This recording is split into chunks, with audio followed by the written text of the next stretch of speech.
కేంద్ర ప్రభుత్వం సామాన్యుల పట్ల వహిస్తున్న వైఖరిపై డిసిసి వైస్ ప్రెసిడెంట్ వెంకటనాగిరెడ్డి గారు ఫేస్ టు ఫేస్. సార్ నమస్తే అండి. సార్, ఈ సెంట్రల్ మన బీజేపీ ప్రభుత్వం అనేది సామాన్యుల పట్ల మొన్న పెట్రోల్ డీజిల్కి 10 రెట్లు ఎక్సైజ్ సుంకం తగ్గించింది కదా, దీని పట్ల మీ వివరణ ఏమిస్తారు? ఇది సుంకం తగ్గియడం అనేది పెట్రోల్ బంకులకు ఆదాయం చేకూర్చడానికే కానీ మొదటి నుంచి కూడా పెట్రోల్ బంకు లీటర్కు 5 నుంచి 10 మధ్యలో ఎక్కువ హెచ్చుతచ్చులు తగ్గుతూ పెరుగుతూ వాళ్ళకు ఉండే లాభాలు వాళ్ళకు ఉంటాయి. ఇప్పుడు సుంకం తగ్గించి 10 రూపాయలు లీటర్కి 10 రూపాయలు తగ్గించిందంటే అది బంకులోళ్ళకే సేఫ్ అవుతుంది, బంకులోలే బాగుపడతారు. సామాన్య ప్రజలు ఎవరు కూడా దీనికి వినియోగించుకున్న వాళ్ళకు రూపాయి లాభం లేదు. బీజేపీ చెప్పే విధానం ఎట్లుందంటే చేసేది ఒకటి దూరేది దొంబర గుడిసెలు అనే ఒక విధంగా ప్రవర్తన ఉంది. మేము పేదలు ఆదుకుంటాం, పేదలని సహకరిస్తాం అనేది చెప్పడం వరకే కానీ చేసేది ధనిక వర్గానికి ఉన్నోనికే దోచిపెట్టడం, ఉన్నోన్నే డెవలప్ చేయటం కానీ పేదోన్ని ఆదుకోవటం అనేది ఎక్కడ కనిపిస్తలేదు. ఈ డీజిల్ పెట్రోల్ బంకు కనీసం సుంకం 10 రూపాయలు తగ్గించే బదులు వాడకం వాడే వినియోగదారులకు, పేద రైతులకు 1 లీటర్కు 10 రూపాయలు తగ్గిస్తే ఎంత సంతోషపడతారంటే వాళ్ళు జీవితంలో మర్చిపోలేనంత సంతోషపడతారు.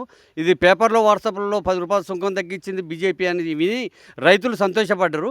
కానీ లాస్ట్కి వచ్చేసరికి అది ఎవరికి లబ్ధి పొందిందంటే బంకు వాళ్ళకే లబ్ధి పొందుతుంది, పేదలకు కావట్లేదు. కాబట్టి ఇది కరెక్ట్ కాదనేది నా అభిప్రాయం. సార్, ఈ మధ్యలో అదేవిధంగా గ్యాస్ రేట్లు కూడా అత్యధికంగా పెంచారు.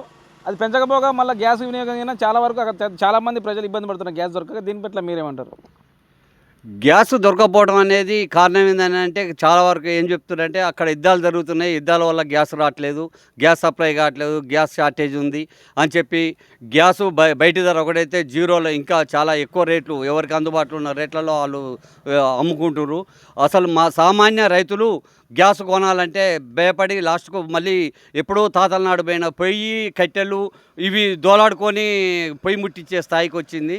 అలా కాకుండా పేద ప్రజలకు వినియోగపడేటట్టుగా ఈ ఎట్లా ఉండాలంటే ఒక కనీసం గ్యాస్ ఇంత ఇస్తున్నాం, నెలకు 2 నెలలకు ఇంత గ్యాస్ ఇస్తాం, లేదు ఇట్లా ఉండేటట్టుగా అందుబాటులో గ్యాస్ సప్లై చేసే విధంగా ఉండాలి. కానీ ఈ గ్యాస్ ఏమైనా హోటల్ వాళ్ళకు, పెద్ద పెద్ద కంపెనీలకు వాళ్ళకు ఇస్తూ అసలైన పేద రైతులకు గ్యాస్ అనేది సప్లై లేకుండా ఉంది. అలా కాకుండా గ్యాస్ ఏ విధంగానైనా దిగుమతి చేసుకొని సామాన్య రైతులకు అందుబాటులో గ్యాస్ ఇస్తే బాగుంటుందని నా అభిప్రాయము. ఓకే సార్, అదేవిధంగా ఇప్పుడు టీఆర్ఎస్ ప్రభుత్వం అనేది బీఆర్ఎస్ ప్రభుత్వం కాంగ్రెస్ ఎలాంటి అభివృద్ధి చేస్తలేదని చెప్పి చాలా అనేక రకాల ఆరోపణలు చేస్తుంది కదా, ఆరోపణ మీరు ఎలాంటి వివరణిస్తారు? ఇది ఎలా ఉందంటే స్పందంగా ఉంది. ఈ కేటీఆర్, హరీష్ రావు విమర్శించే ఏ విధంగా మేము ఇంకా ఎక్కడ పోలేదు, మళ్ళీ అవకాశం ఇస్తే దోసుకోవడానికి మేము సిద్ధంగా ఉన్నామనే విధంగా మేము ఉన్నామని ప్రజలకు తెలియపరచుంటే తప్ప ఇది ప్రజాపాలన, ప్రజలు కోరుకుంటే వచ్చిన పాలన. కనీసం వాళ్ళు ఇంత ఇంగిత జ్ఞానంతో ఆలోచించిన ఇవాళ జరిగే మున్సిపాలిటీ ఎలక్షన్లు కానీ, గ్రామ పంచాయతీలు కానీ, బై ఎలక్షన్లు కానీ, ఏ ఎలక్షన్లకు పోయినా విపరీతమైన మెజార్టీతోటి, విపరీతమైన సీట్లతోటి కాంగ్రెస్ గవర్నమెంట్ ఇప్పుడు ముందంజలో పరుగులు తీస్తుంటే మేము ఇంకా అది ఉన్నాం, ఇది చేస్తున్నాం, ఇది చేసిపోయినాం అని చెప్పుకోవడానికైనా కొంత విజ్ఞత ఉండాలి.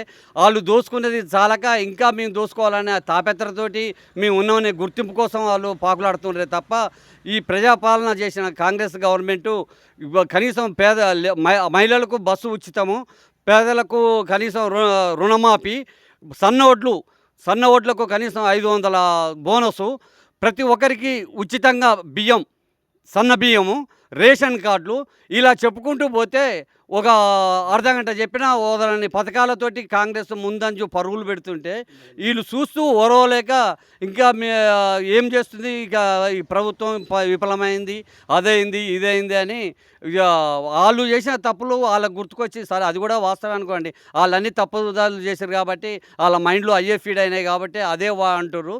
అది వాళ్ళ విజ్ఞతకే వదిలేయాలి. దాన్ని ఏం డెవలప్ అయింది అనేది జనం దానికి స్పందించి జనం ఇచ్చే తీర్పుని మేము శిరసా వహిస్తూ ఇలానే ముందుకు పరుగులు పెడుతూ కాంగ్రెస్ పార్టీ మళ్ళీసారి కూడా కాంగ్రెస్ ఫామ్లో రావడానికి 100కు 100% ముందుగా ఉందని నా ఉద్దేశం. ఓకే అండి, చూస్తున్నాం మనం చూసుకున్నాం. Thank you.